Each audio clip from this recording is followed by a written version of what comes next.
எல்லாம் வல்ல இறைவனின் திருப்பெயரால் ஆரம்பம் செய்கின்றேன். த வின்ஸ் ஆஃப் இஸ்லாம் நேயர்களுக்கு பல்வேறு நடப்பு நிகழ்வுகளின் பின்னணிகள் குறித்து காணொளிகளாகவும் சந்திப்புகளாகவும் தொடர்ச்சியாக வழங்கி வருகிறோம்.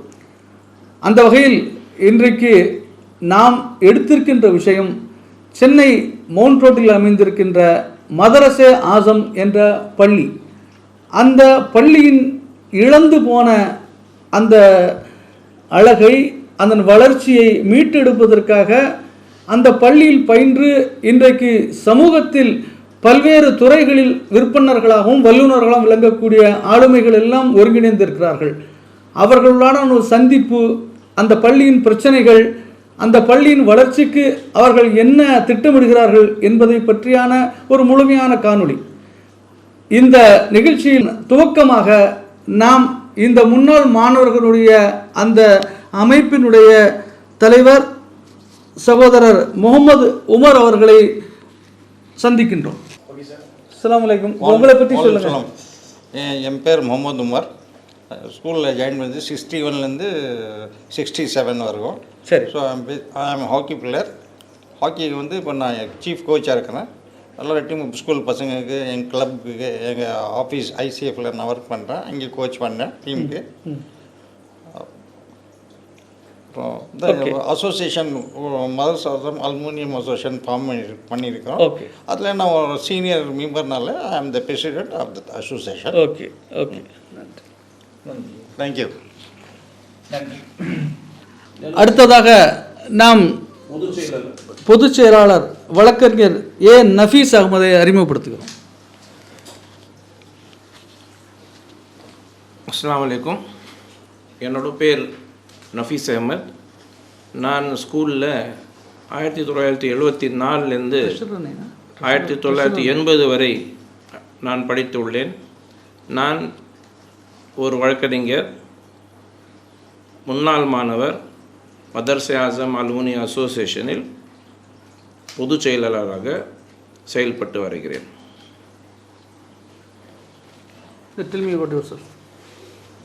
அஸ்ஸலாமு அலைக்கும். என் பேர் சையத் ஹாலித் அஹமத். நான் மதர்சே ஆசம் கவர்மெண்ட் ஸ்கூலில் 1969 72ஆம் ஆண்டு வரை படித்தேன். நான் ஒரு பிஸ்னஸ்மேன், ஷிப்பிங்கில் இருக்கிறேன். என்னுடைய அனுபவம் இங்கே ஒரு அஞ்சுமனே ஹிமாயத் இஸ்லாம் ஒரு பள்ளி இருக்குது, ஆர்ஃபனேஜும் இருக்குது. அங்கே 2 பள்ளி ஆரம்பித்தோம். அதனுடைய அனுபவம் எனக்கு இருக்குது, அல்ஹம்துலில்லாஹ். அங்கே ஒரு 3000 ஸ்டூடெண்ட்ஸு, கேர்ள்ஸ் அண்ட் பாய்ஸு படிக்கிறாங்க. அந்த இதை வந்து நம்ம மதர்சே ஆசமுக்கு விரிவுபடுத்துறதுக்கு அதை முயற்சி பண்ணிகிட்ருக்கோம். நான் ட்ரெஷரராக இருக்கிறேன் மதர்சே ஆசம் அலுமினி அசோசியேஷனுடைய.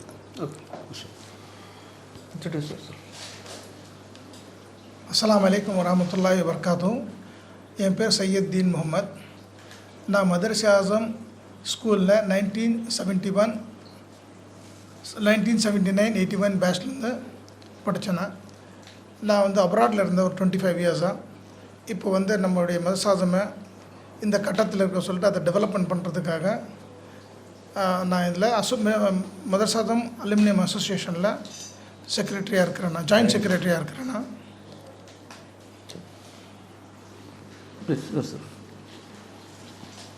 அஸ்ஸலாமு அலைக்கும் வரஹ்மத்துல்லாஹி வபரகாத்துஹு. என் பேர் முஸ்தபா கான். நான் படித்தது வந்து 1967 1973 வரைக்கும் படிச்சிருந்தேன். ப்ரெசென்ட்லி நான் வந்து இப்போது ட்ராவல் ட்ரேட் பிஸ்னஸ் தான் இருக்கிறேன். தி பர்பஸ் ஆஃப் ஜாயினிங் இந்த அசோசியேஷன் வந்து இந்த ஸ்கூலுக்கு டெவலப் பண்ணுறதுக்கு, அங்கே படிக்கிற பசங்க நல்லா டெவலப் பண்ணுறதுக்கு அசோசியேஷன் ஃபார்ம் பண்ணிடுவாங்க. ஸோ இது நல்லபடியாக சக்ஸஸ் ஆகணும்னு சொல்லி நம்ம வேண்டிக்கிறோம். அஸ்ஸலாமு அலைக்கும் வரஹ்மத்துல்லாஹி வபரகாத்துஹு. என் பேர் முகமது ஜலாலுத்தீன். நான் மதர்சே ஆசம் அலுமினி அசோசியேஷனில் அசிஸ்டன்ட் செக்ரட்டரியாக இருக்கிறேன். நான் இந்த ஸ்கூலில் 82 83லேருந்து 88 89 பேட்ச்சு 6 to 10th ஸ்டாண்டர்ட் வரைக்கும் படித்தேன். இந்த ஸ்கூலில் வந்து ரொம்ப காலமாக நம்ம முயற்சி எடுத்துகிட்டு இருந்தோம். இதுக்கு ஒரு அசோசியேஷனை ஃபார்ம் பண்ணி நாங்கள் வந்து இதுக்கு முயற்சி எடுக்கிறனால இதில் வந்து எனக்கு வந்து அசிஸ்டன்ட் செக்ரட்டரியாக தேர்ந்தெடுத்திருக்காங்க. நான் மெடிக்கல் ஃபீல்டு, ஃபார்மா ஃபீல்டில் இருக்கிறேன். அஸ்ஸலாமு அலைக்கும் வரஹ்மத்துல்லாஹி வபரகாத்துஹு. இப்படி பல்வேறு துறைகளுடைய வல்லுநர்களை நாம் அறிமுகப்படுத்துவதன் நோக்கம் என்னவென்று சொன்னால், தாம் பெற்ற கல்வி, இந்த பள்ளியின் மூலமாக தனக்கு கிடைத்த அந்த ஆரம்ப கல்வி, அதனுடைய துவக்கத்தை அதை அடிப்படையாக கொண்டு இவர்கள் எல்லாம் தங்கள் சார்ந்த துறைகளிலே அவர்கள் ஒரு வெற்றிகரமான மனிதர்களாக இருந்து வருகிறார்கள். தங்களுக்கு இது போன்ற ஒரு வாழ்வை வழங்கிய அந்த பள்ளி இதே போன்று பல்லாயிரக்கணக்கான மாணவர்களுக்கு அந்த கல்வியையும் அந்த சமூகத்தில் அந்த ஒரு அந்தஸ்தையும் வழங்க வேண்டும் என்ற உயர்ந்த நோக்கத்தோடு இவர்களுடைய பல்வேறு பணிகளுக்கு இடையில் இவர்கள் எல்லாம் ஒருங்கிணைந்திருக்கிறார்கள்.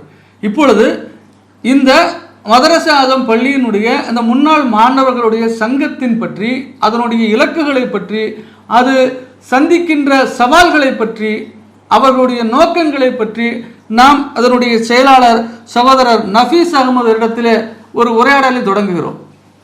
எப்படி இருக்கீங்க? அல்ஹம்துலில்லாஹ், நல்லா இருக்கேன். நீங்கள் எப்படி இருக்கிறீங்க? நல்லா இருக்கும். ஒரு பிஸியான ஒரு வாழ்க்கை வாழ்ந்துட்டு இருக்கக்கூடிய நீங்கள், பொதுவாகவே மனிதர்களுக்கு என்னென்னா, தாங்கள் கடந்து வந்த பாதையை வந்து மறக்கிறதுங்கிற ஒரு மனித இயல்பாக பொதுவான ஒரு இடத்துல இருந்துட்டு. ஆனால் அதையெல்லாம் தாண்டி இன்றைக்கி நீங்கள் எல்லாம் இன்றைக்கி வந்து ஒரு நோபல் காஸ், ஒரு பெரிய ஒரு உயர்ந்த லட்சியத்துக்காக நீங்கள் எல்லாம் ஒன்று இணைஞ்சிருக்கீங்கன்னு நம்ம பார்க்க முடியுது.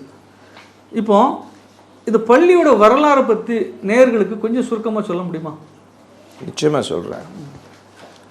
மதரசா ஆசம், கவர்மெண்ட் மதரசா ஆசம் வந்து ஒரு ஐகானிக் ஸ்கூல். ஓகே. கடந்த 150 வருடங்களுக்கு இந்த ஸ்கூலோட முன்னாலேருந்து நடந்து வந்துட்டு இருக்கிறது.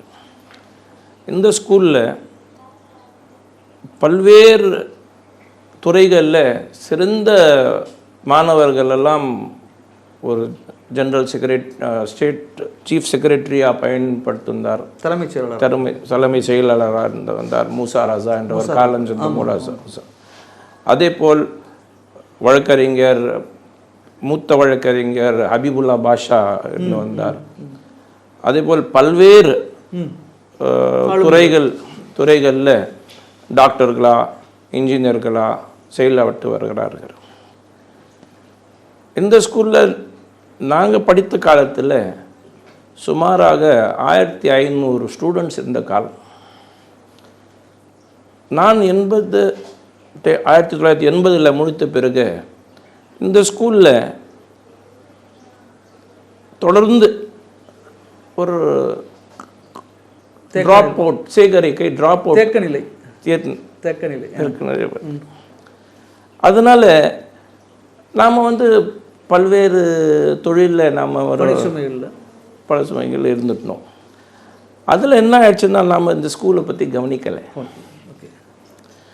காலப்போக்கில் பார்க்கும்போது இந்த ஸ்கூலோட ஐகானிக் ஸ்ட்ரக்சரே கீழே தரமட்டமாக ஆகிவிட்டது. அதில் சில பேர் பராமரித்திருந்தாங்க. முன்னாலே ஒரு அசோசியேஷன் உண்டு, ஓல்டு பாய்ஸ் அசோசியேஷன் ஒரு இந்த அமைப்பு இருந்தது.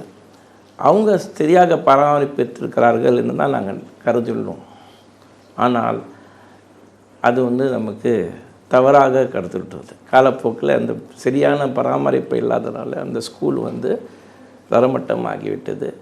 அது ஸ்கூலில் பல வகுப்புகளில் தண்ணி ஒழ ஆரம்பிச்சிருச்சு. மாணவர்கள் சேர்க்கை கம்மியாகிவிட்டது.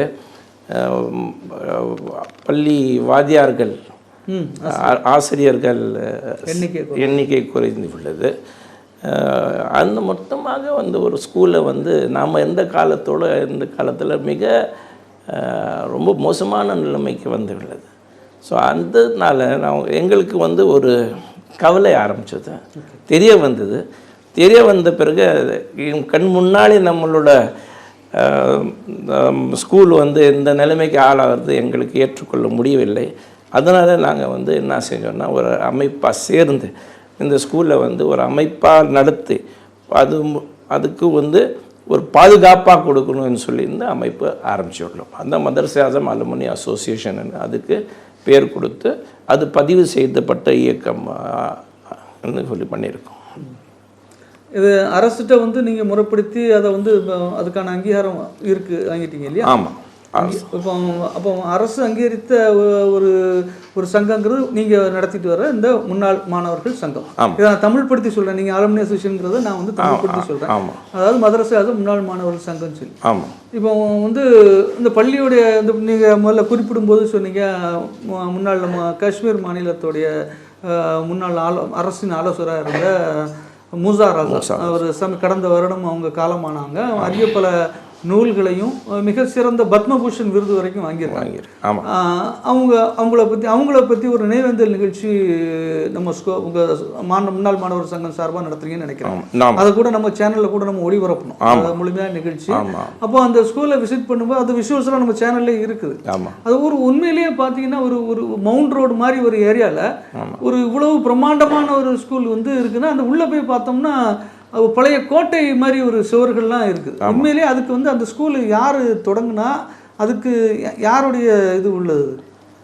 அந்த ஸ்கூல் வந்து நவாப் காலத்திலேருந்து இருந்து உள்ளது. ஓ சரி சரி. நவாப் காலத்துக்கு பிறகு பிரிட்டிஷர்ஸ் கையில் வந்தது.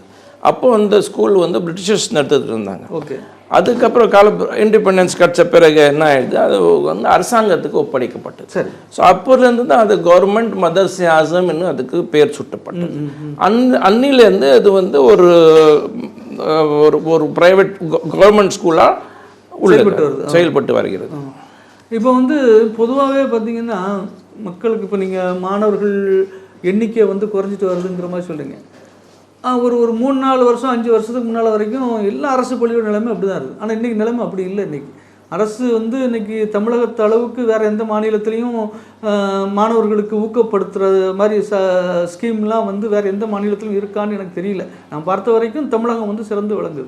இப்போ அரசு பள்ளியை நோக்கி அரசு பள்ளி மாணவர்களுக்கு சிறப்பு இடஒதுக்கீடு இந்த மாதிரி நிறைய விஷயங்களை வந்து கொடுத்துட்டே இருக்காங்க. இப்போ நிறைய ப்ரைவேட் ஸ்கூல்லேருந்து நிறைய பேர் வந்து அரசு பள்ளிகளுக்கு இணையாங்கிறத விட அரசு பள்ளிகளுக்கு இணையாக தான் தனியார் இயங்குங்கிற ஒரு நிலை வந்து நீங்கள் மாறிட்டு வருது. அப்படி இருந்து ஏன் இந்த பள்ளியில் மட்டும் இந்த மாணவர் சேர்க்கை வந்து ஒரு ஒரு என்ன சொல்கிறது தேஞ்சிக்கிட்டே வருது, என்ன காரணம்னு நீங்கள் நினைக்கிறீங்க?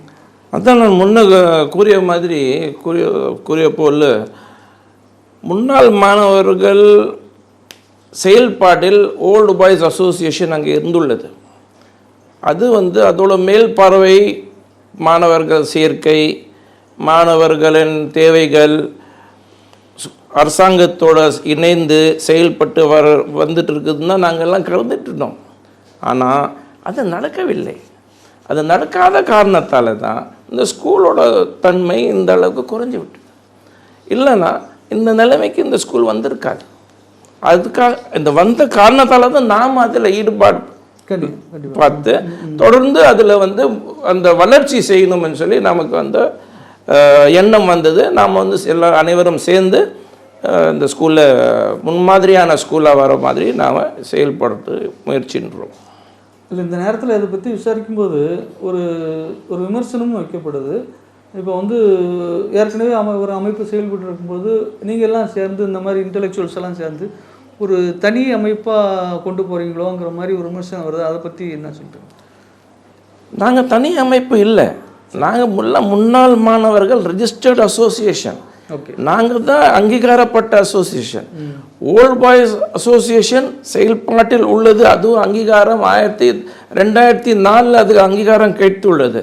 2004க்கு பிறகு அவங்க எந்த செயல்பாடுலையும் ஈடுபடலை. அரசாங்கத்துக்கு ரெஜிஸ்டர்ட் சொசைட்டியாக இருந்து அரசாங்கத்துக்கு ரெஜிஸ்டர்ட் சொசைட்டியாக இருந்து கணக்கு வழக்குகள் கொடுக்கல. அப்புறம் தேர்தல்கள் நடத்தலை, அவங்களுக்குள்ள தேர்தல் நடத்தலை. அந்த மாதிரி இந்த சொசைட்டிஸ் ஆக்டில் வந்து எத்தனை மெம்பர்ஸ் இருக்கிறாங்கன்னு இன்னைக்கு கூட அவங்க கரெக்டாக சொல்ல முடியல. அந்த டீட்டெயில்ஸ் அரசாங்கத்துக்கு கொடுக்கணும், அது கொடுக்கல அவங்க. இன்கம் டேக்ஸ் வரும் எவ்வளோ சப்ஸ்கிரிப்ஷன் கலெக்ட் பண்ணாங்க, எவ்வளோ பணம் செலவு பண்ணாங்க, அந்த கணக்கு வழக்கல் அவங்க கொடுக்கணும். ஆனால் கொடுக்கல. ஸோ அந்த மாதிரி நான் 2004லேருந்து 2023 வரை எந்த நாங்கள் கணக்கு கேட்டால் கணக்கு கிடையாது அவங்களிடம். ஒரு மீட்டிங்கில் சந்திக்கும் போது அவங்ககிட்ட நாங்கள் கேட்டோம், கடந்த 10 வருஷமாக 20 வருஷமாக நீங்கள் எடுத்துகிட்டு வரீங்க, என்ன உங்களோட செயல்பாடுகள், என்ன டெவலப்மெண்ட் இருக்குது கொடுங்கன்னு கணக்கு கேட்டோம். யாருமே கணக்கு இனி வரும் கொடுக்கல. அதனால நமக்கு அவங்க மேலே நம்பிக்கை போன காரணத்தால் தான் நாமெல்லாம் இணைந்து ஒரு அமைப்பு ஆரம்பித்து அது வந்து மதரசாசம் அலுமினி அசோசியேஷனாக செயல்பட்டு வருகிறோம். அதாவது நீங்கள் இதை இன்னும் கொஞ்சம் முறைப்படுத்தி இன்னும் கொஞ்சம் செம்மையாக பண்ணணுங்கிற ஒரு நோக்கத்துக்காண்டி போயிருக்கீங்க. இல்லை, அங்கே செயல்பாடுல இல்லையே. ஓகே ஓகே, செயல்பாட்டில் இல்லையே. அதில் உள்ள அவங்க லெட்டரேட்டில் இருக்கிற மெம்பர்ஸ் எல்லாம் காலம்பானவங்க தானே. ஓகே, எல்லாம் இருந்துட்டாங்க. எலெக்ஷன்ஸ் இருந்தானா அந்த கண்டினியூட்டி நடந்திருக்கணும். இல்லை, இதுவரை கண்டினியூட்டி நடக்கலையே. சரி, சப்போஸ் இப்போ அவங்க உங்களோட இணைஞ்சு பணியாற்றுறதுக்கு அவங்க விருப்பம் தெரிஞ்சா நீங்கள் நினச்சிக்கிடுவீங்களா? நான் நிச்சயமாக அவங்களும் ஓல்டு பாய்னா அலுமினி தானே, நாங்கள் அவங்கள அனுசரித்து தான் நம்ம போவோம். அவங்களும் நம்மளும் யார் மேலேயும் அதாவது அவங்க வேண்டாம் அந்த மாதிரி எண்ணங்கள் ஏன் இருக்குன்னு நாங்கள் நினைக்கக்கூடாதா? இல்லை, நிச்சயமாக கிடையாது. அவங்க வந்தால் நாங்கள் அவங்களோட இணையலாம் இருந்தோம். ஆனால் அவங்ககிட்ட இந்த கணக்குகள் வழக்குகள் இல்லாத காரணத்தால் தான் நாங்கள் அவங்களோட இணையில. சரி, சப்போஸ் அவங்க அதெல்லாம் அவங்க பண்ண அந்த நீங்கள் சுட்டி காட்டின அந்த discrepancy, let's not take complaint, அது வந்து அந்த டிஸ்கிரிபன்சி அவங்க சரி பண்ணிக்க தரவும் நீங்கள் உங்களோட சங்கத்தோட இணைச்சிக்கிடுவீங்களா? ஒரு 20 வருஷமான இருக்கிற கணக்குகள் வந்து அரசாங்கத்துக்கு அவங்க கொடுக்கலங்க. ஓகே ஓகே, 20 வருஷமா தேர்தல் நடத்தலைங்க. ஓகே, 20 வருஷமா கணக்கு வழக்குகள் புக்ஸ் ஆஃப் ரெக்கார்ட்ஸ் எல்லாம் எங்கே இருக்குதுன்னு தெரியலங்க. சரி சரி, அவங்களே வந்து எங்கிட்ட ஹேண்ட் ஓவர் பண்ணுறதுக்கு வந்தாங்க, எங்கிட்ட கொடுத்தாங்க, நாங்கள் ஏற்றுக்க தயாராக இருக்கோம்னு சொன்னோம். ஆனால் ஒரு குறிப்பான ஒரு கண்டிஷன் வைத்தோம். என்ன கண்டிஷன் வைத்தோம்? இன்னி வரை நடந்த பொறுப்புகள்லாம் உங்களது, இண்டெம்னிஃபை எங்களுக்கு இன்னைக்கு மேல் எனக்கு இண்டெம்னிஃபை பண்ணால் நாங்கள் ஓல்டு பாய்ஸ் அசோசியேஷன் எடுத்து நடத்துகிறோன்னு ஒத்துக்கிட்டோம். ஆனால் அதுக்கு அவங்க இண்டெம்னிஃபை பண்ண கொடுக்க ஒத்துக்கலை. அந்த ஒரு காரணத்தால் தான் நாங்கள் வந்து புது அசோசியேஷன் மதரசாசம் அலுமினி அசோசியேஷன் ஆரம்ப சூழ்நிலை. சரி, இப்போ அவங்க வந்து எதுவுமே செய்யலைன்னு சொல்கிறீங்க, ரைட், ஓகே, அது ஒரு பக்கம் இருக்கட்டும். இப்போ நீங்கள் வந்து என்ன செயல் திட்டம் வச்சுருக்கீங்க இந்த ஸ்கூலை வலிமைப்படுத்துறதுக்கு? இப்போ நீங்கள் சொல்கிறீங்க, இப்போ இதெல்லாம் நாங்கள் படிக்கும்போது அப்படி இருந்தது. இப்போ நம்ம உங்களோட சங்கத்தோட தலைவர் கூட ஒரு ஹாக்கியோடைய கோச்சாக இருக்கிறாங்க. அந்த நேரத்துலலாம் நான் கேள்விப்பட்டேன், நிறைய இந்தியா லெவலில் உள்ள நிறைய பிளேயர்ஸ்லாம் இங்கேருந்து கூட போய் விளையாட போயிருக்கிற அளவு ஒலிம்பிக்ஸ் வரைக்கும் வந்திருக்காங்கன்னு சொல்கிறாங்க. அது மாதிரி கல்வி, விளையாட்டுத்துறை, இன்னும் பிற விஷயங்களுக்கு இந்த பள்ளியினுடைய மாணவர்கள் சிறந்து விளங்க உங்கள்கிட்ட என்ன செயல் திட்டங்கள் இருக்குது சார்?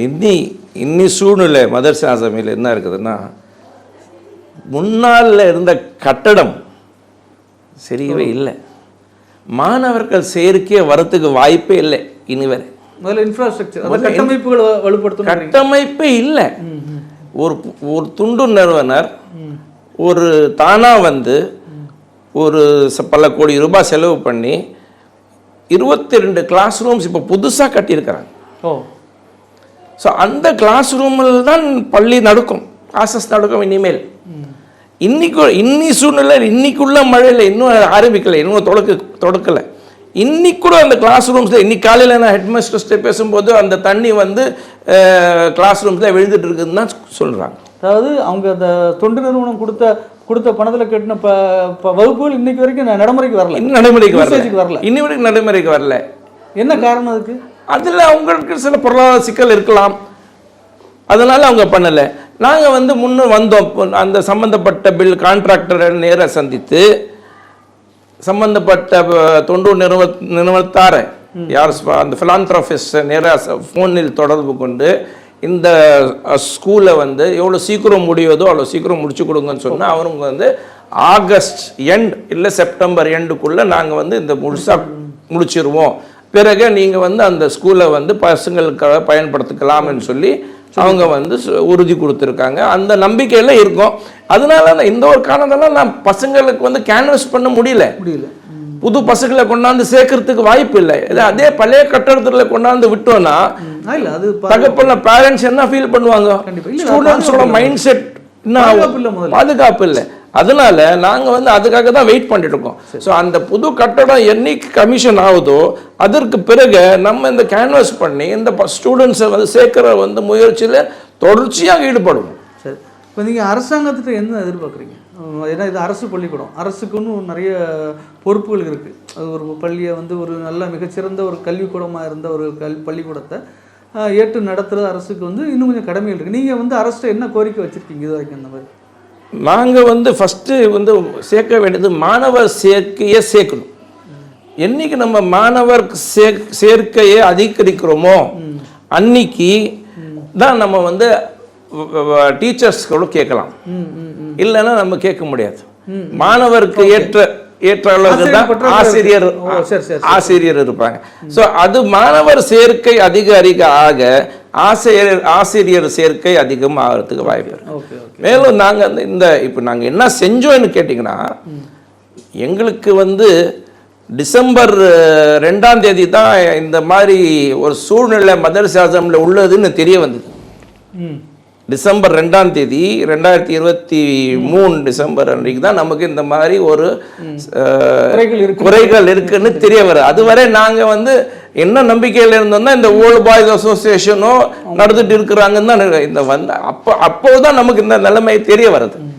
அதுக்கு பிறகுதான் நாம் என்ன பண்ணுறோம்னா, நம்ம ஒரு ஆல் அலுமினிஸ் எல்லா அலுமினி ஒன்றா சேரலான்னு சொல்லிட்டு ஒரு ரிப்பப்ளிக் டே ப்ரோக்ராம் குடியரசு நிகழ்ச்சி நடத்தலாம்னு சொல்லி ஒரு முயற்சி எடுத்தேன். அதுக்கு எங்களுக்கு வந்து பல சிக்கல்கள் வந்தது. ஏன்னா நாம் வந்து அரசு பள்ளி, அதில் வந்து சில பேர் வந்து நுழைந்துட்டு இருக்காங்க. அவங்க நம்மளை வந்து எது செஞ்சாலும் அவங்க மூலியமாக தான் செய்யணும்னு சொன்னாங்க. அதற்கு நாங்கள் எதிர்த்து நேராக தலைமை ஆசிரியரை சந்தித்து அவங்களோட பர்மிஷன் கேட்டு நாம் வந்து ரிப்பப்ளிக் டே ஃபங்க்ஷன் நடத்தணும். எவ்வளோ வருஷமாக இந்த மாதிரி ஒரு ஃபங்க்ஷன் நடக்கவே இல்லை. சுமார் 60 அலுமினி வந்து அந்த ஸ்கூல் ரிப்பப்ளிக் டே ஃபங்க்ஷனில் கலந்துக்கிட்டாங்க. காலையில் 7 மணிலேருந்து 9:30 மணி வரை இருந்தாங்க. ஸோ அந்த மாதிரி ஒரு நிகழ்வு ஆரம்பித்ததுனால தொடர்ந்து நாம் என்ன செஞ்சோம், ரிட்டையர்மெண்ட் ஃபங்க்ஷன் வச்சோம். டீச்சர்ஸ் ஹெட் மாஸ்டரும் டீச்சர்ஸ் ரிட்டையர் ஆனாங்க, அவங்களுக்கு மரியாதை செஞ்சோம், அவங்களுக்கு மொமெண்டோஸ் கொடுத்தோம். பிறகு இண்டிபெண்டன்ஸ் டே நடத்தணும், சுதந்திர தினம் நடத்தணும், நிகழ்ச்சி நடத்தணும். பிறகு நம்ம ஒரு மூசா ரசாவோட கண்டோலன்ஸ் மீட் நினைவஞ்சலி நடத்தணும். இதெல்லாம் என்ன காரணம்னா இந்த பசங்களுக்கு மாணவர்களுக்கு ஒரு உற்சாகம் கொடுக்கும். இந்த மாதிரி ஸ்கூலில் இந்த மாதிரி இவ்வளோ காலப்போக்கில் நடக்காதது ஒன்று இப்போ நம்ம நடத்தி காட்டின பிறகு இப்போ மாணவர்கள் வந்து ஒரு நம்பிக்கை வரும்போது இப்போ புது கட்டடம் கட்டின பிறகு செயல்பாடுகள் வந்த பிறகு மாணவர்கள் எல்லாம் அந்த கிளாஸ் ஆரம்பித்த பிறகு ஆட்டோமேட்டிக் நம்ம வந்து கேன்வஸ் பண்ணால் ஒரு நல்ல சூழ்நிலையில் வந்து மாணவர்கள் சேர்க்கை டெவலப் ஆகும், மாணவர்கள் சேருவார்கள். இப்போ 2 விதமான கேள்விகள். இந்த பள்ளிக்கு என்ன செய்யணும்னு சொல்லி சமூகம் சொசைட்டி அது முன்னாள் மாணவர்கள்ட்ட என்ன எதிர்பார்க்குறீங்க, இந்த சமூகத்திட்ட நீங்கள் என்ன எதிர்பார்க்குறீங்க? உங்கள் முன்னாள் மாணவர் சங்கத்தின் சார்பாக முன்னாள் மாணவர்கள் உலகம் ஃபுல்லாக நீங்கள் பறந்து விரிஞ்சிருப்பாங்க, அவங்களுக்கு என்ன மெசேஜ் சொல்கிறீங்கிறது 2வது சொல்லுங்கள். ஃபஸ்ட்டு வந்து இந்த சொசைட்டி இந்த சமூகத்தை நீங்கள் என்ன எதிர்பார்க்குறீங்க? முன்னாள் மாணவர்கள்ட்ட எங்களுக்கு கோரிக்கை என்னன்னா, அனைவரும் ஒன்றாக திரண்டு மதரசா ஆஸம் அலுமினி அசோசியேஷனோடு வாருங்கள். பதிவு செய்யப்பட்ட அங்கீகாரப்பட்ட அசோசியேஷன் இதில் வாருங்கள். எந்த குறை இருந்தாலும் நாம் ஒரு அசோசியேஷனாக இருந்து சம்பந்தப்பட்ட அரசு கிட்ட நம்மளோட பிரச்சனைகளை வைத்து ஸ்கூலுக்கு என்ன நன்மை செய்யணுமோ செய்வோம். அதனால் எல்லாரும் ஒன்றாக திரண்டு நம்மக்குள்ள அசோசியேஷன் மூலமாக வாங்க. நாம் வந்து ஸ்கூலுக்கு என்னென்ன செய்யணுமோ இப்போது NSMOPன்னு சொல்லி ஒரு ப்ரொவிஷன் இருக்குது. SMCன்னு ஒன்று ஆரம்பிச்சிருக்காங்க கவர்மெண்ட்டில், ஸ்கூல் மேனேஜ்மெண்ட் கமிட்டின்னு ஆரம்பிச்சிருக்காங்க. அதுக்கு இப்போ நீங்கள் சமீபத்தில் பார்த்தீங்கன்னா பள்ளி மேலாண்மை குழு, அதில் வெஸ்லி ஹைஸ்கூல் நம்ம அருகிலேயே ஒரு வெஸ்லி ஹைஸ்கூல் கவர்மெண்ட் ஹைஸ்கூல் இருக்குது. அதில் முன்னாள் மாணவர்கள் 50 லட்சம் ரூபாய் கான்ட்ரிபியூட் பண்ணியிருக்காங்க. அதே போல் நாங்களும் நம்ம முன்னாள் மாணவர்கிட்டேருந்து இந்த ஃபண்ட்ஸ் கலெக்ட் பண்ணி NSNOP மூலியமாக மாணவர்களுக்கு ஸ்காலர்ஷிப், மாணவர்களுக்கு பஸ் அரேஞ்ச்மெண்ட். ஒரு அரசு பள்ளியில் பஸ் அரேஞ்ச் பண்ணுறது எங்கேயும் கிடையாது. அதனால் இந்த மாதிரி ஒரு நிகழ்வு எல்லாம் நடத்தி மாணவர்களுக்கு ஒரு டெவலப்மெண்ட் காட்டி, ஸ்கூலுக்கு டெவலப்மெண்ட் காட்டி, அந்த பேரண்ட்ஸ்க்கு ஒரு நம்பிக்கை வைத்து அவங்க அவங்க அவங்க வார்ட்ஸ் அந்த ஸ்கூலில் படிக்கும்போது அவங்களுக்கு வந்து ஒரு நல்ல டெவலப்மெண்ட் கிடைக்கும், நல்ல எஜுகேஷன் கிடைக்கும். அகாடமிக்ஸ் தான் முதல் இம்பார்ட்டன்ஸ் நாம் கொடுக்குறதே. அந்த அகாடமிக்ஸில் சக்ஸஸ்ஃபுல் ஆகிட்டேன்னா மாணவர் எல்லா தொழிலையும் சக்ஸஸ்ஃபுல் ஆகிட்டு போயிடும். ஸோ அதுதான் நம்மளோட டார்கெட், ஃபஸ்ட்டு டார்கெட். ஸோ அதுக்காக தான் நாம் வந்து முன்னாள் மாணவர்களோட கோரிக்கை கேட்டு நம்ம என்ன சொல்கிறோன்னா, அனைவரும் ரெஜிஸ்டர்ட் அங்கீகாரமுள்ள மதரசாசம் அலுமினி அசோசியேஷனில் மெம்பர் ஆகுங்க, சேருங்க. உங்களோட கான்ட்ரிபியூஷன்ஸ் எல்லாம் முறையாக அரசோட ஒப்புதலோட செயல்பாட்டு அந்தந்த திட்டங்கள், ஸ்காலர்ஷிப், ஸ்டூடெண்ட் ஸ்காலர்ஷிப் வைக்கலாம், சிறந்த டீச்சருக்கு ஒரு நல்ல ஸ்காலர்ஷிப் கொடுக்கலாம், சிறந்த மாணவருக்கு நல்ல ஸ்காலர்ஷிப் கொடுக்கலாம், பஸ் ஏற்பாடு பண்ணலாம், வேறு விளையாட்டு துறைகளில் நல்லா அவங்கள வந்து வளர்ச்சி ஆகிறதுக்கு ஏற்படலாம். எஸ்ஏடிடியோட சேர்ந்து அந்த மாணவர்களுக்கு வந்து நல்ல டெவலப்மெண்ட் ஆகிறதுக்கு என்னென்ன வழிகள் இருக்கும் அந்த வழிகளில் அவங்கள முன்னேற்று செல்லலாம். இது மாணவர்கிட்ட. சொசைட்டியில் சோஷியல் ஒர்க்கர்ஸ் கிட்ட நம்ம என்ன எதிர்பார்க்க முடியும்? அவங்களோட விருப்பத்துக்கு அவங்க வந்து நம்மளோட இணைந்து செயல்பட்டால் நம்ம அவங்கள வர வைக்கிறோம். ஆனால் எல்லாருக்கும் அதே வழிமுறை தான், அதே அசோசியேஷன் மூலயமா தான் நம்ம எல்லாம் செயல்பட முடியும், தவிர தனியாக யாரும் அதில் செயல்பட முடியாது. இப்போ இது விஷயமாக வந்து நம்ம ஏற்கனவே நம்ம பள்ளி மேலாண்மை குழுவுடைய கூட்டம் வந்து நடந்ததாக சொல்கிறாங்க. ஆமாம். ஸோ நம்ம கல்வியாளர் இருக்கக்கூடிய அது மாதிரி இருக்க சகோதரர் தீன் முகமது, ஆமாம், அவங்க தான் அதுக்கு அவர் முன்னிலைப்படுத்தி நம்ம பண்ணணும். இல்லை, நம்ம என்ன பண்ணோம், இந்த பள்ளி மேலாண்மை குழு சார்பாக ஒரு தேர்தல் வைத்திருந்தாங்க. 24/9 ஆகஸ்ட் 2024 வைத்திருந்தாங்க. அதில் நம்ம வந்து ஒரு முன்மாதிரியாக ஒரு நம்ம அலுமினி அசோசியேஷன், மதரசாசம் அலுமினி அசோசியேஷன் சார்பாக நம்ம ஜாயிண்ட் செக்ரட்டரி, அவர் ஒரு எஜுகேஷனிஸ்ட், அவருக்கு கல்வியாளர், அவருக்கு பல துறைகளில் வந்து பல கல்வியாளர்கிட்ட தொடர்பு இருக்குது. அவர் வந்து தன்னிச்சையாகவே அவரே செயல்பட்டு வருகிறார். அதனால அவரை வந்து அங்கே நம்ம தேர்தலில் நிற்க வைத்தோம். அவர் தான் சையத் தீன் முகமது. வந்து கல்வி மேலாண்மை குழு சார்பாக வந்து உங்களை முன்னிலைப்படுத்தி உங்களை தலைவராக அடிச்சு அதை வந்து இப்போ உங்களுக்கு வந்து இந்த கல்வித்துறையில் நீண்ட நெடிய அனுபவம் இருக்குது, பல கல்வி பணிகளை வந்து செய்துட்டு வரீங்க. இப்போ உங்களை முன்னிலைப்படுத்தி செய்யறாங்க, அதில் என்ன நடந்ததுங்கிறத கொஞ்சம் சொல்ல முடியுமா? நான் இந்த தேர்வில் எங்கள் கமிட்டியில் செலக்ட் பண்ணாங்க, எனக்கு இந்த பொசிஷனில் நீங்கள் எலெக்ஷன் நிற்க சொல்லிட்டு. அதில் நான் நிற்கும்போது அங்கே ஒரு அன்சாட்டிஸ்ஃபேக்ட்ரி எலெக்ஷன் நடந்தது. அது எதுக்கு நான் எலெக்ஷன் இருந்தேன்னா, நம்ம மதரசாசம் அலுமினி அசோசியேஷன் உடைய impact, but it is a confirmed registered alumni சொல்லிட்டு அதில் நாங்கள் ரிஜிஸ்டர் பண்ணதுனால we are trying to show that we are the people here. அது ஒன்று இருக்குது. அங்கீகரிக்கப்பட்டவர்னு சொல்கிறது. उसके बाद में हमें जो है जो करना है स्कूल को वो लाजिम हमें करेंगे, क्योंकि हमें स्कूल में पढ़ें, उसके लिए तरक्की देखें, अब उसके लिए डाउनफॉल भी देख के हमको दुख हो रहा है.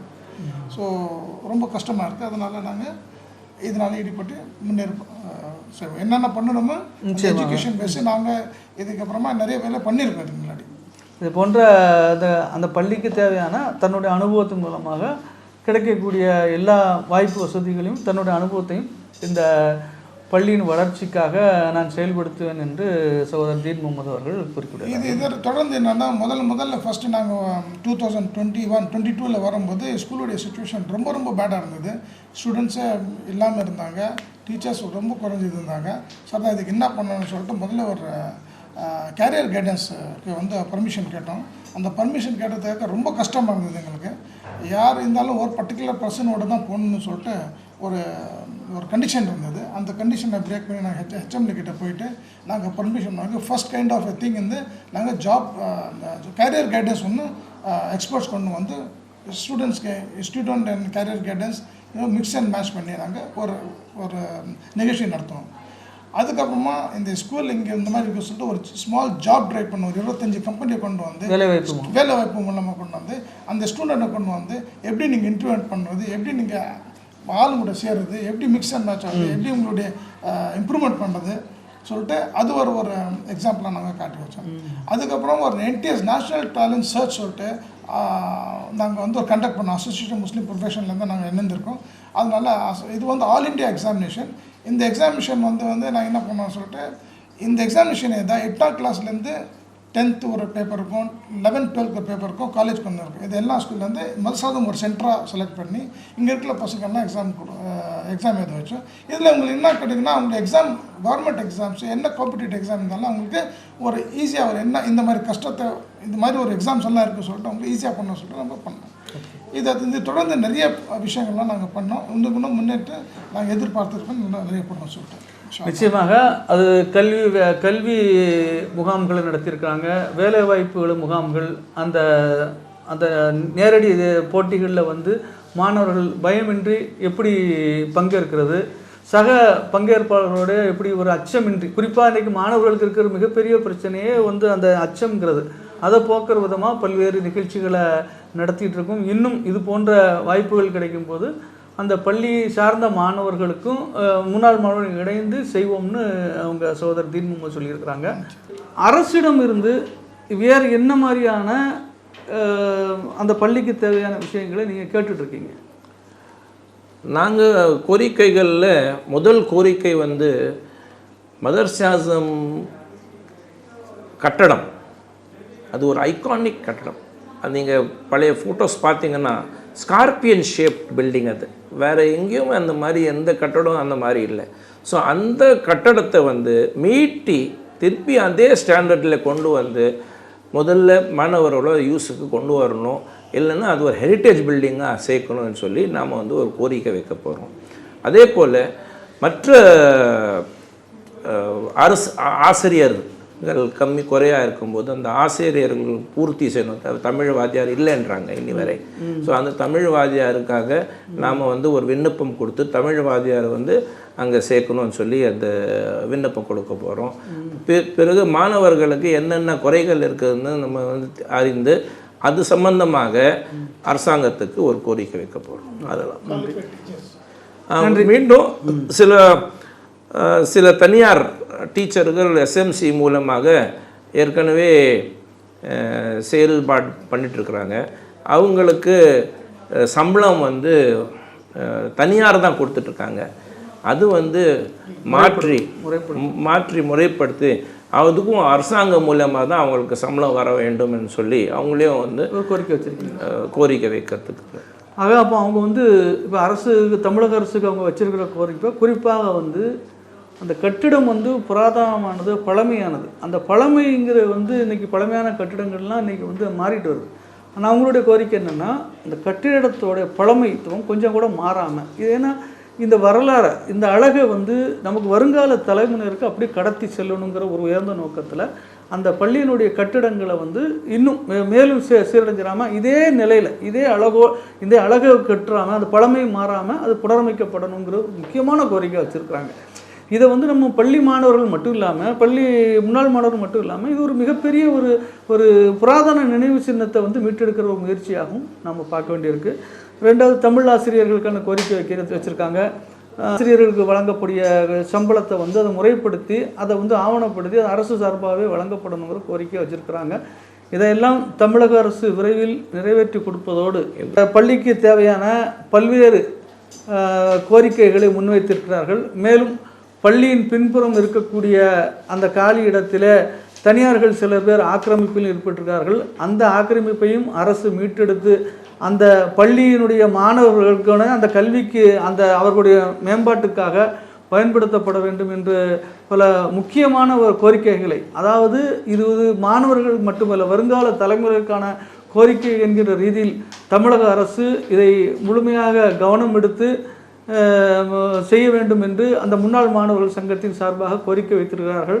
இந்த நல்ல கோரிக்கைகளுக்கு இது ஒற்றுமையோடு பணி செய்வதற்காக பணி செய்வோம் மாறுங்கள் என்று அந்த பள்ளியில் படித்த இன்றைக்கு எத்தனையோ வயது முதிர்ந்த 70-80 வயது உள்ளவர்களாக இருந்தால் கூட ஒரு முறை மாணவர் என்பது அவர் இறுதி வரை மாணவர் தான் என்பதில் எந்த மாற்று கருத்தும் இல்லை என்கிற ரீதியில் அந்த மாணவர்கள் எல்லோரும் ஒருங்கிணைந்து இந்த ஒரு பழமையான இந்த பள்ளியை, இந்த சென்னையின் அடையாளமாக இருக்கக்கூடிய ஒரு பள்ளியை மீட்டெடுத்து அதனுடைய பழைய பொலிவை கொண்டு வந்து அதன் எப்படி 40-50 வருடங்களுக்கு முன்பு பல துறை வல்லுநர்கள் இந்த பள்ளியிலிருந்து உருவானார்களோ அதுபோன்று நீ வருங்காலங்களும் அந்த ஒரு வசந்த காலம், அந்த பொற்காலம் உருவாக வேண்டும். எப்படி ஒரு பள்ளிக்கூடம் என்ற திரைப்படத்தில் முன்னாள் மாணவர்கள் எல்லாம் ஒருங்கிணைந்து அந்த பள்ளியை மீட்டெடுக்கின்ற முயற்சியை அது ஒரு கற்பனை கதையாக இருந்தால் கூட செய்தார்களோ அதுபோன்ற ஒரு முயற்சியில் இந்த முன்னாள் மாணவர்கள் ஒருங்கிணைந்திருக்கிறார்கள். அதற்கான ஒத்துழைப்பை அந்த கல்வி விரும்பக்கூடிய, நாளைய சமுதாயத்தை விரும்பக்கூடிய அனைவரும் அவர்களுக்கு ஒத்துழைப்பு நல்க வேண்டும் என்று கேட்டுக்கொண்டு இந்த நிகழ்ச்சியை இத்தோடு நிறைவு செய்கிறோம். நன்றி. வின்ஸ் ஆஃப் இஸ்லாம் நேயர்களுக்கு இதற்கு முன்பு மதரசா ஆசம் பள்ளியின் முன்னாள் மாணவர்களுடைய நிர்வாகிகளோடு சந்திப்பு நிகழ்ச்சியை காணொலியை நாம் பார்த்திருக்கின்றோம். இப்பொழுது அந்த காணொலியை பார்த்த பல முன்னாள் மாணவர்கள் அவர்கள் நாட்டின் பல பகுதிகளிலும் வெளிநாடுகளிலும் குடியிருந்து வருகிறார்கள். அவர்களுடைய பலருடைய வேண்டுகோளுக்கு ஏற்ப இந்த கேள்விகள் நாங்கள் படித்த உருதுவில் இருந்தால் இன்னும் சிறப்பாக, இன்னும் பல பேருக்கு இதை கொண்டு சென்று சேர்த்து இந்த பிரச்சனையின் ஆழத்தை நாம் உணர்த்த உதவியாக இருக்குமே என்று பலர் கோரிக்கை வைத்தனர். அந்த வகையில் நம்முடைய முதல் முயற்சியாக இதில் நாம் ஏற்கனவே கேட்ட கேள்வி பதில் உருதுவிலே இப்பொழுது நாம் கேட்க இருக்கிறோம். अस्सलाम वालेकुम नफीस भाई। वालेकुम अस्सलाम। जो क्वेश्चंस हमने लास्ट टाइम तमिल में बात किया था उसको दोहराना चाहता हूँ अब उर्दू में। अब जितना सिंपल बोल सकते हैं अब बोलेंगे तो अच्छा रहेगा। ज़रूर बोलें। अब ये मदरसा आज़म की हिस्ट्री को थोड़ा शॉर्ट क्या बोल सकते हैं क्या? जी, मदरसा आज़म जो है एक आइकॉनिक स्कूल है और ये जो है 150 साल पुरानी स्कूल है। इसमें जो है तलबा जो पढ़े हैं बहुत, इसमें जो है वो तलबा जो पढ़े हैं वो हर तबके के हैं। सो यहाँ से वकील, डॉक्टर्स, इंजीनियर्स और साइंटिस्ट वगैरह बहुत से शोरबा में लोग जो है अपना अपना ताउन किए हैं। और ये जो है ना सेंट्रल मद्रास में है ये स्कूल, और इस सेंट्रल मद्रास में है ना जहाँ से भी आएंगे आप डायरेक्टली स्कूल को पहुँच सकते हैं। तो ये इसका बहुत बहुत एडवांटेज है। इतने बढ़िया स्कूल के आज का क्या हाल है? अफसोस की बात क्या है कि 2004 से के बाद जो हालात स्कूल में गुज़रे हैं, जो तलबा हैं वो तलबा जो हैं हम पढ़ते वक्त जब 1,500 स्टूडेंट्स थे, आज के दौर में सिर्फ 300 स्टूडेंट्स हैं। तो हमारा हाल इतना बुरा है स्कूल का कि कहीं किसी को बात नहीं कर सकते। और ज़्यादातर स्कूल में जो है ना मुस्लिम्स ज़्यादा थे, तो मेजॉरिटीज़ थे। आजकल वो भी नहीं है। तो आज सेकुलर साइड से मुस्लिम्स और नॉन मुस्लिम्स दोनों तरह के बच्चे पढ़ते हैं। तो ये स्कूल जो है ना बहुत मशहूर स्कूल थी, मगर इसका जो बिल्डिंग था, अच्छा, वो बिल्डिंग सारा जो है गिर चुका। पुराना आइकॉनिक स्ट्रक्चर जो था ना वो नीचे गिर चुका और रेजा रजा हो गया। अच्छा, यही है स्कूल की हालत। और अभी सुना गया आप जो स्कूल को अच्छा करने में जुड़े हुए लोगों से आप बिछड़ के अब नया ऑर्गेनाइजेशन बना रहे हैं, तो क्यों नेट काम में इतनी 2 टीम बन के बनना क्या ज़रूरी है क्या? जी, सवाल अच्छा है आपका। पहली बात जो है ना, स्कूल में 2 टीम नहीं है। स्कूल में है तो सिर्फ एक ही टीम, वो है मदरसा आज़म अलुमनी एसोसिएशन रजिस्टर्ड बॉडी, जो हमने रजिस्टर की है। जो दूसरी ग्रुप जो आप बता रहे थे वो जो है ना 2004 में रजिस्टर हुई थी। अच्छा, और 2004 में रजिस्टर होने के बाद आज तक 2020 पर 3 तक उनके पास कोई हिसाब किताब नहीं है। जब भी हम उन्हें पूछते हैं तो वो अवॉइड करते, हिसाब देते नहीं हैं। और वहाँ पे इलेक्शंस नहीं हुए हैं, उनके बायोलॉज क्या हैं वो पब्लिक नहीं किए हैं। और उन्हें जो रजिस्ट्रेशन डिपार्टमेंट में जो डॉक्यूमेंट्स उन्हें फर्निश करना है उन्होंने नहीं किए हैं आज तक। तो उसमें क्या हो जाता है कि ये ऑर्गेनाइजेशन जो ओल्ड बॉयज एसोसिएशन के नाम से जो आप कह रहे हैं वो डिफंक हो चुकी है, उसमें कोई बेस नहीं है कि वो एक्टिव हो, वो नहीं है। यही अफसोस की बात जी। क्या अगर वो आपसे मिल के काम करना चाहेंगे, क्या आप उनको अपनाने के चांसेस है क्या? जी जरूर, मैं भी ओल्ड बॉय हूँ, वो भी ओल्ड बॉय है, हम दोनों मिलके जरूर काम कर सकते हैं। मगर एक रजिस्टर्ड बॉडी के तहत अगर वो आ जाए, हमसे मिलें और हमारे साथ वो भी पोजीशंस लें और स्कूल की डेवलपमेंट के लिए हाथ बढ़ाएं, तो उसके लिए हम जरूर साथ देंगे उनका, और उनका साथ हम भी लेंगे और हमारा साथ उन्हें भी देंगे। तो हुकूमत से आपको क्या डिमांड रहेगा? हुकूमत से हम क्या चाहेंगे कि ये जो पुरानी जो बिल्डिंग जो गिर के रेजा हो चुकी है, इस बिल्डिंग को मजबूती से फिर बनवाएं और उसको एक हेरिटेज का तबखा दें और उसको एक अच्छा एक आइकॉनिक स्ट्रक्चर बनाकर उस स्कूल को एक पुरानी जो हालात थी, जो हम पढ़ने के ज़माने में जो थी, वो हालात पर दुरुस्त होकर उस स्कूल को डेवलप होके एक मजबूत स्ट्रक्चर बनाना है। तो और क्या समाज से और मतलब कौम से आपको क्या गुजारिश है इस स्कूल के बारे में? कौम से हमें ये गुजारिश है कि वो हमारा साथ दें, एक रजिस्टर्ड बॉडी का साथ दें। आज का कानून क्या है कि अगर आप 1 रुपया भी अगर खर्चा करेंगे तो डायरेक्ट स्कूल को खर्चा नहीं कर सकते, सीधे हेडमास्टर के पास जाके कोई रकम दे नहीं सकते।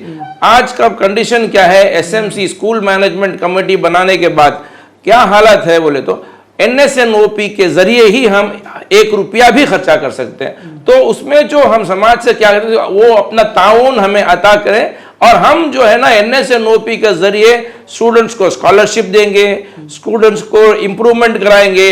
अगर जहाँ स्टूडेंट वीक है उस वीक स्टूडेंट को ट्यूशन अता करेंगे और जो स्कॉलरशिप अता करना है वो अता करेंगे। जहाँ टीचर नहीं है वहाँ टीचर लाने की कोशिश करेंगे और ज़्यादातर हम गवर्नमेंट से अर्जी रखेंगे कि वो हमें ज़रूरत के टीचर्स अता करे। और हमारे स्कूल में एक बहुत बड़ी ज़रूरी बात क्या है कि उस ज़माने में 3 सेक्शंस थे, section A, section B and section C. Section A जो था English with Urdu, section B जो था English with Tamil, section C जो था पूरा उर्दू। अच्छा, तो आज वो नहीं है, आज वो हालत नहीं है स्कूल में। जो सेक्शंस थे वो नहीं है, वो बिल्कुल गिर चुके हैं। और आज की वो बिल्डिंग जो है ना, वो सारी बिल्डिंग जो है ना रेजा हो चुकी है। हर क्लास में पानी आता है, बच्चे कहां से आके पढ़ेंगे, तालिब इल्म कहां आएंगे, नहीं आएंगे। तो ये मसला है हमारा। इसलिए वो एक नया एक सोशल वर्कर जो है उसने जो एक बिल्डिंग बनाई है, अब उस बिल्डिंग के वो कंप्लीट होने के सिचुएशन में है, फाइनल स्टेजेस में है। हम लोगों ने उस कॉन्ट्रैक्टर से बात किए, हम लोग उस कॉन्ट्रैक्टर से जाके अर्जी दिए और रिक्वेस्ट किए कि उस बिल्डिंग को जल्द से जल्द बारिश शुरू होने से पहले ये क्लासेस चालू हो जाए। 22 क्लासेस बनाए हुए हैं नए क्लासेस, उन क्लासेस को शुरू कर दें ताकि बच्चे जो हैं, आने वाले तलबा जो हैं, उन्हें आसानी हो और वो एक अच्छी नई बिल्डिंग में अपना क्लासेस अटेंड करेंगे और स्मार्ट क्लासेस भी होंगे वहाँ पे, तो बच्चों को अच्छा इल्म मिलेगा। और हमारा सारा कंसंट्रेशन क्या है, बच्चों को तालिब इल्म देना है। इल्म क्या है, academics is most important thing. सारे चीजों से अगर एक बच्चा अगर एक तालिब इल्म एकेडमिक में सक्सेसफुल हो जाता है तो उसकी जिंदगी संवर जाती है। तो इसलिए हम उस पर ज्यादा से ज्यादा जोर देंगे, ज्यादा से ज्यादा कैरियर गाइडेंसेस कराएंगे, ज्यादा से ज्यादा उन्हें डेवलपमेंट एक्टिविटी के बारे में समझाएंगे, इंटरव्यू स्किल्स बनाएंगे, उन्हें पब्लिक डोमेन में कैसा बात करना, उनके इंग्लिश लैंग्वेज वोकैबुलरी इंप्रूव कराएंगे। इन सारे चीज़ों के हम जो है ना एक जिम्मेदारी से, एक तालिब इल्म होने के ज़रिए से और स्कूल के अलुमनी होने के ज़रिए से हम क्या करेंगे, इस स्कूल का जो हर बच्चा जो है स्कूल ऑफ एक्सेलेंस से निकलने का एक ज़रिया हम बनाएंगे इंशाअल्लाह। और वो बता रहे थे स्कूल का हेरिटेज 150 साल पुराना है जी अभी तक तो इस स्कूल के अलुमनीस सारी दुनिया में होंगे जी। आपका मैसेज क्या होगा उनको ये स्कूल के अलुमनीस को क्या मैसेज देना चाहेंगे इस प्रोग्राम के जरिए? जी, हर अलुमनी जो है ना एक स्कूल के साथ अपनी जिस स्कूल में उसने पढ़ाई लिखाई की उसके साथ एक अजीब मोहब्बत हो जाती है। जब वो मोहब्बत होती है तो उस स्कूल के लिए वो कुछ भी करने के लिए तैयार हो जाता है, क्योंकि वो स्कूल जो है ना उसे एक सीड के जैसा है, सीड। और उस सीड को जो है ना हमने उनके उस्तादों ने मरम्मत की है और उसे एक बड़ा पेड़ बना दिया और उस पेड़ से आज जो है ना वो लोग फल हासिल कर रहे हैं। तो जब वो फल हासिल कर रहे हैं स्कूल की वजह से, तो ये फल रिटर्न टू द स्कूल करेंगे। तो जहां जहां बिल्डिंग बनना है उसके लिए ताउन की जरूरत है, ताउन अता करेंगे। और जहां हमारे मेंबर्स बन जाएंगे और हम सारा जो पैसा जो जमा होता है हमारे अकाउंट में, मदरसा आज़म अलुमनी एसोसिएशन के अकाउंट में जो एक रजिस्टर्ड बॉडी है, उस अकाउंट के पैसा जो है NSNOP के जरिए हम उसको खर्चा करेंगे और हर एक बच्चे को हम एक टॉपर बनाने की कोशिश करेंगे। ज़रूर आपके नेक इरादे बुलंद हो, ये हमारे शुभकामनाएं और दुआएं हम तुम्हारे सबके साथ है। हमारे ऑडियंस को मेरी उर्दू इतनी अच्छी नहीं है, फिर भी अगर इसमें कुछ बोलते में कोई गलत हुई तो मैं माफ़ी भी चाहता हूँ। बहुत बहुत शुक्रिया हमारे प्रोग्राम में आने के लिए। आपके नेक इरादे कायम हो, हमारे दुआएं आपके साथ है। अल्लाह कबूल करे इंशाअल्लाह, अल्लाह कबूल करे इंशाअल्लाह। अस्सलाम वालेकुम। वालेकुम अस्सलाम। अब है ना वो ओल्ड बॉयज एसोसिएशन डिफंक्ट हो या उसको फिर रिवाइव करो, उसके पावर्स नहीं है कुछ भी। जबकि है ना अलुमनी एसोसिएशन बना है तो वो लोग गवर्नमेंट को भी रिप्रेजेंट कर सकते हैं और उसके बाद गवर्नमेंट के कुछ भी काम है उनको भी रिप्रेजेंट करते। और क्या है, गवर्नमेंट उनकी बातों को मानती है, गवर्नमेंट की चीज़ों को। वो लोग केस भी डाल सकते हैं, कुछ भी कर सकते हैं। तो अगर अलुमनी एसोसिएशन बन गई तो मेरा ख्याल है अल्लाह ताला और कुछ इसको तरक्की देगा स्कूल के बच्चों को, क्योंकि स्कूल अब पहले के जैसे नहीं है, मुर्दा नज़र आती है। जो पहले जो इस्तिज़ा थे वो सब ख़त्म हो गए एक के बाद एक। अब इस्तिज़ा में वो जोश वो नहीं है, बच्चों में भी नहीं है, बच्चे भी बिल्कुल कम हो गए। उर्दू मीडियम तो बिल्कुल ख़त्म हो गया ऑलमोस्ट। उर्दू मीडियम को भी कोशिश करना था। हमारे ज़माने में उर्दू मीडियम में हमें क्या होते थे, जुनैद साहब हेडमास्टर थे, HR जुनैदी साहब, उनके ज़माने में उन्होंने समर में गर्मी के मौसम में एक जमात फॉर्म कर दिए थे टीचर्स की।